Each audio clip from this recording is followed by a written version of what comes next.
RKW, Ramon, Kayla, and Will continues on this Friday morning. Hope you're having a great start to your Valentine's Day. Ramon Foster, Kayla Anderson, and Will Bowling, joined by VolQuest's Brent Hubbs every Friday at 7:20. Brent, good morning. How are you? Greetings and salutations. How is everybody this morning? We are excellent. One of those mornings, Brent, we've got football notes, we've got basketball notes, we got a baseball team that's starting to play today. Lady Vols won last night. It really is amazing how many good teams we have to talk about. I'm not breaking any news here, but certainly lots of news. And we'll start with the football housekeeping note, Brent, as they continue to look for a special teams coach and have that opening on Josh Heupel's staff. What is the latest on that process as Josh Heupel continues to look for more help? Well, it's ongoing, but I think it's getting closer to coming to an end. Josh Heupel's actually at a coaching clinic in Las Vegas here for the next couple of days. But I do think that he's going to ultimately end up promoting Coach Chop, LeBron Harbin, to the outside linebacker spot. Then he's going to go get him help in the special teams category. Evan Crabtree's currently on staff as an analyst who's been doing a lot of things. I think he will get greater responsibilities. I don't know about a title or anything like that.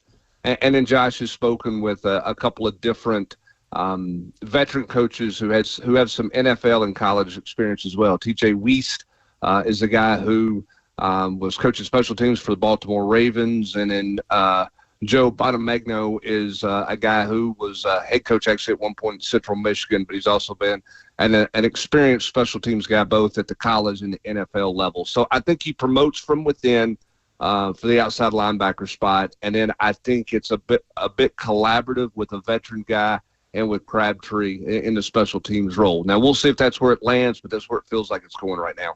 The calendar has changed so much on how guys can work out, what time of year, obviously portal, all of these things. And right now, Brent, what is the football team up to? What are they allowed to do from a training standpoint? And is there anyone kind of generating buzz or gaining any attention from this staff right now?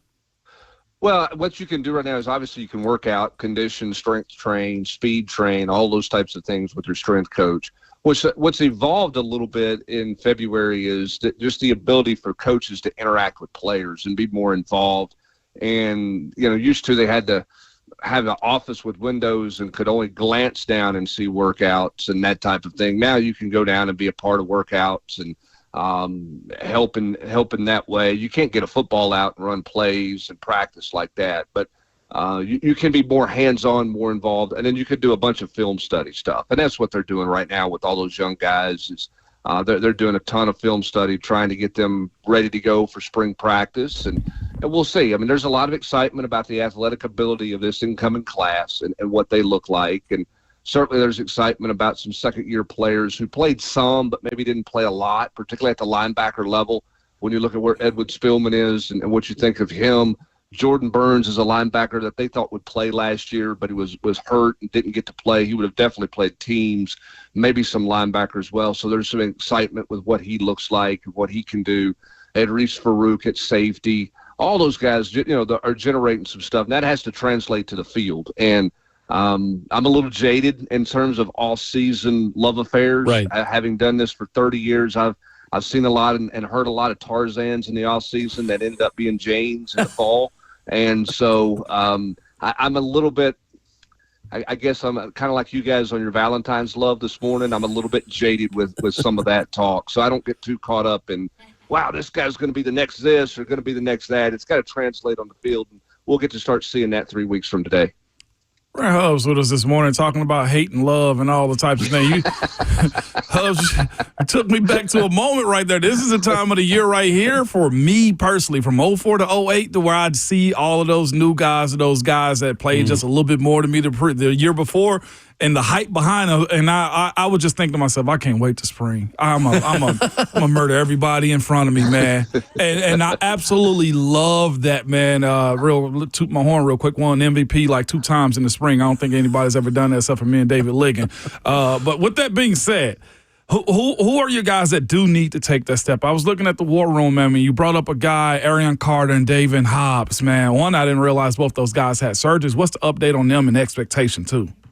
Well, I think both those guys are going to be limited to out in spring, not real factors because of off-season cleanup work that they've had to have done. So that opens up an opportunity for, some other guys, those other linebackers I just mentioned. Mm-hmm. When you talk about who's got to take a step, you got to start at the receiver position, right? Mike Matthews, who we all talked about every Friday on this show. Is this the weekend? Is this the Saturday Mike Matthews is going to show and going to be a factor and all those things? Well, now guess what?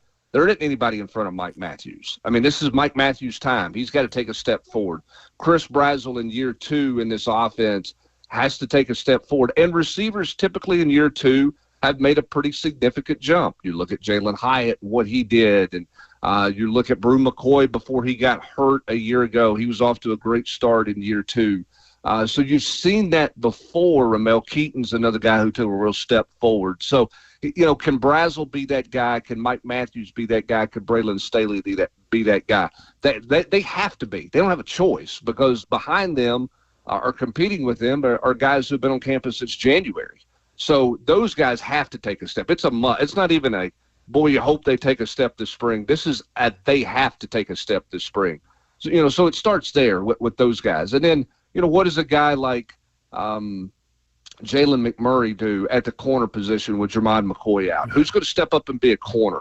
Does he let one of those newcomers come in and take advantage of opportunities and pass him up, or is he going to run with a corner spot opposite of Ricky Gibson until McCoy comes back? So this is a different spring because last year was such a veteran team returning, all those COVID players, and Rodney Garner had 13 grown men returning up front, all those things. Now you've got some younger players who have real opportunities this spring. The question is who's mature enough to take full advantage of that when they go to the practice field in 3 weeks. No doubt about it, man.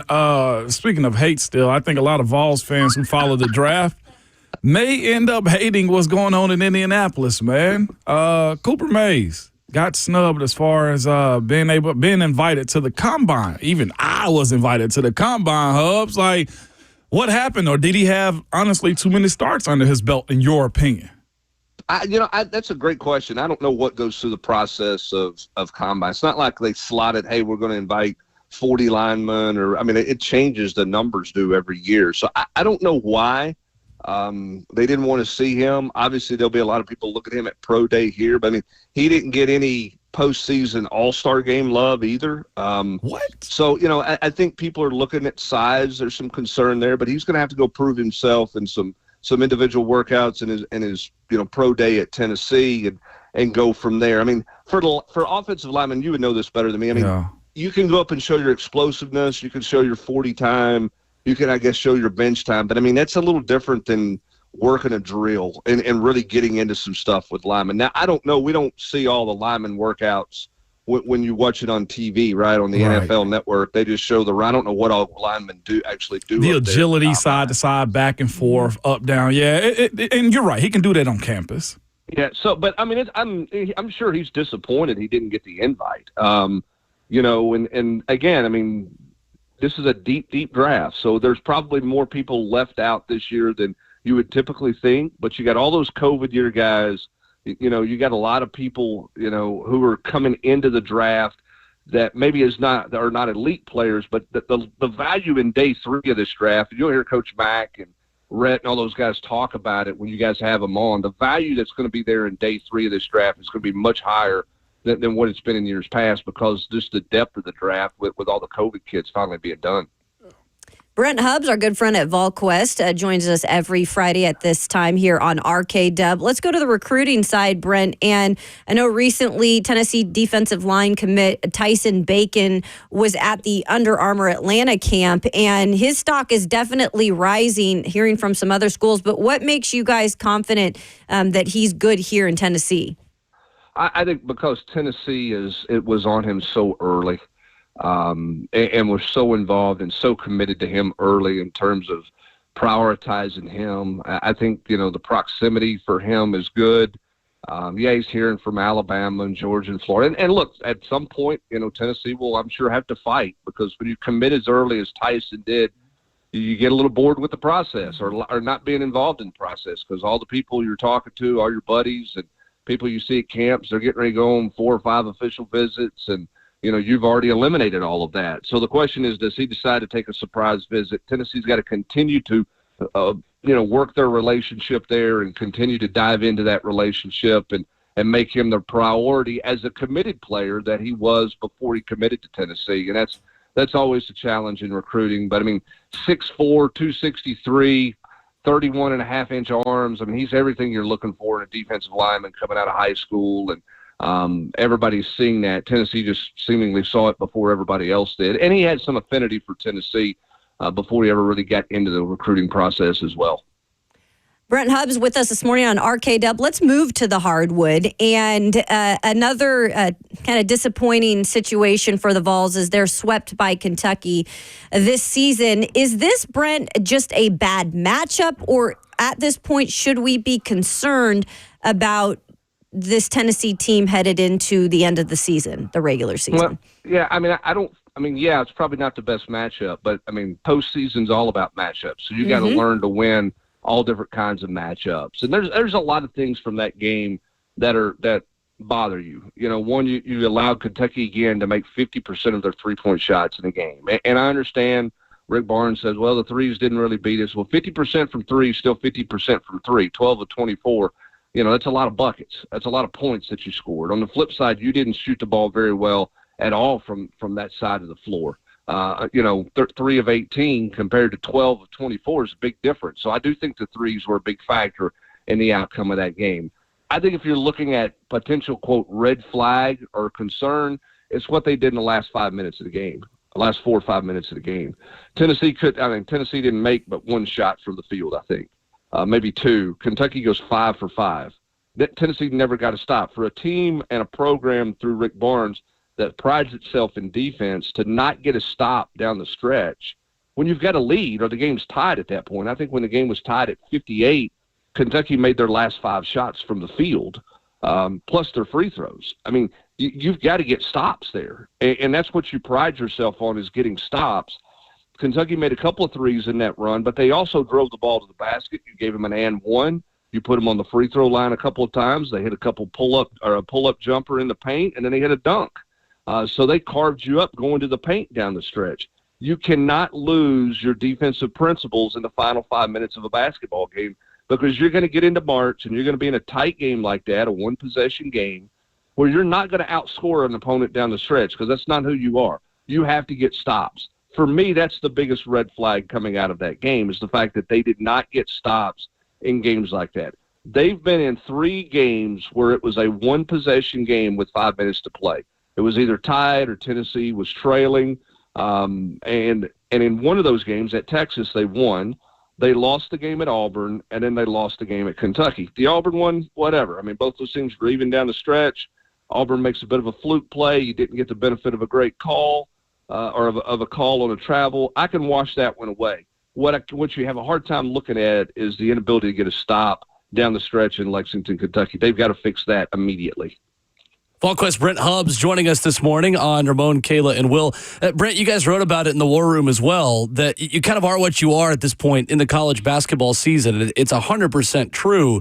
What is the adjustment, though, that Tennessee can still make in your mind? How does this team take that next step and try to be more consistent on the offensive end, where they continue to struggle and just have these long droughts from time to time?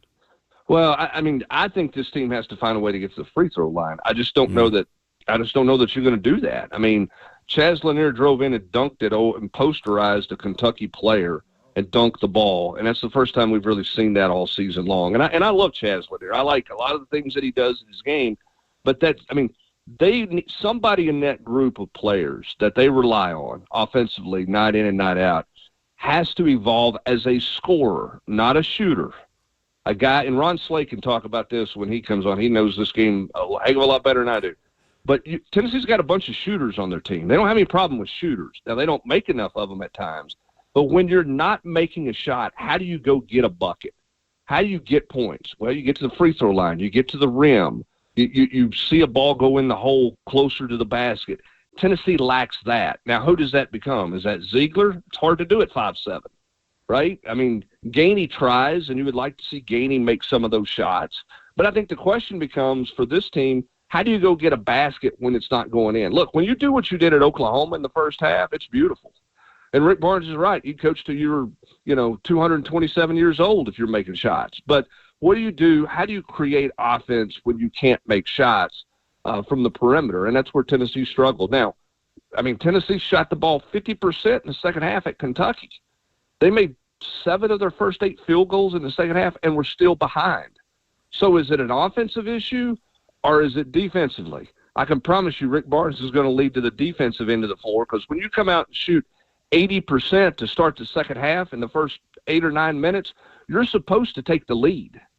And they didn't, because they never got any stops on Kentucky's side of the floor, because Kentucky was making shots and getting great looks because Tennessee's defense wasn't where it needed to be. No doubt. Brent Hubbs with us this morning. Hubbs, man, first pitch this weekend, man, for the Vols against Hofstra. Nobody really speaks about, repeating in baseball like that. What are the expectations for this Tony Vitello-led team? Because it's going to be a whole lot more spicy. You national champions. I'm sure Vandy wants some blood. I'm sure Florida also. It's that time of the year for the boys in pinstripes, man. Well, this is a good baseball team. There's not a major drop off. They've brought in talent. They've got arm talent. They can hit it. They've got a lot of guys to pick from and a lot of options. And Tony Vitello is going to spend the next, 3 or 4 weeks before conference play starts figuring out exactly what everybody is and who fits in where and all those types of things. What you wonder about with this baseball team and any team, whether they're trying to repeat or not, is whether or not they have the chemistry that they're supposed to have, or that they need to have. Last year's team had just unbelievable chemistry. And shameless plug here that has nothing to do with me. The journalism students at the University of Tennessee produced a 45-minute feature documentary on Hunter Inslee that went up on YouTube last night. You should watch part of it. You'll understand this team. The Everything Orange podcast yesterday had Nate Snead on, and he got emotional. Now, this is a college guy on a podcast at the university in the athletic department who broke down, had tears talking about Cal Stark.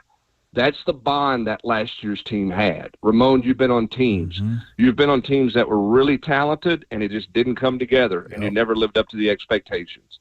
You've been on teams that weren't as talented, and you overachieved because everybody was locked in for the same common cause. They were tied in together in a way that you want every team to be tied in.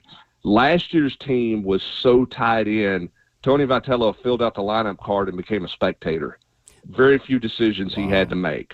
Now, the question with this team is, do they have that kind of leadership? Do they have that kind of bond? Hunter Inslee is the certified leader of this team. A year ago, there were five or six Hunter Inslees that had been in the program 3-4 years, even more with COVID years, like Kirby Canal, Christian Moore, and Cal Stark, and Drew Beam, and Blake Burke, and these guys that were the core of who they are.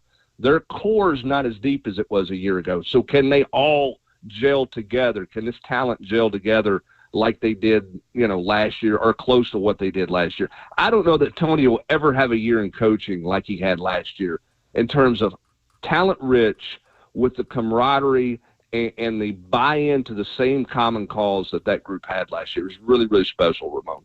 No doubt. All that info, just a snippet of what you get Fridays at VolQuest.com in the War Room. Again, a VolQuest subscription, a must-have for the Tennessee fan in your life, for yourself. And VolQuest, Brent Hubbs joins us Fridays here at 7:20. Excellent as always, Brent. Thank you, sir. Appreciate you. Thanks, Hubbs. I Thanks, appreciate Hubbs. it. Hey, I was going to come see you guys middle of the week when I was in Nashville, but I watched you Monday, and y'all had Kayla walking on a treadmill, and I said, you know what? I don't think I'm supposed to go in that studio. Oh, you should have come what y'all in. might do to me, so you just get me by phone. Hey, you guys have a great Valentine's Day. Thanks, Have a great Brent. weekend. You too. Thank you, Brent. Appreciate the call. That's so funny. He's like, I didn't want to smell what was going on in I there. love it. Sweating it out in there. I love all the VolQuest guys we have Great. on. I love how much they tune in and understand Yeah. what we're doing. Like Grant, awesome. we had on Wednesday, was like, I was listening to what you guys were talking about earlier. Yeah. You know, Austin always tuned in to what Yep. we're doing. Brent always locked Good in. stuff. I love it. Good partners. Great. for Yeah, sure. absolutely. Savage even said a Hub's so damn good. Yeah, he is. He good. He can man. turn a question, the answer, into something where you didn't even think it was going there. Yeah. You know? Outstanding. He's always got little nuggets for you. So I only wonder what him and Bert talk about before he puts them on air. I can't even guess. Country music songs, you I was know. asking him the biggest woman that ever hit him up on VolQuest's. Okay, there it is. All our business with Brent There it Hubs is. brought to you by Ascend Federal Credit Union, your financial partner for every stage of life. 615-737-1045. Coming up, Jeffrey Simmons says who he wants the Titans to draft. We'll tell you what he said next.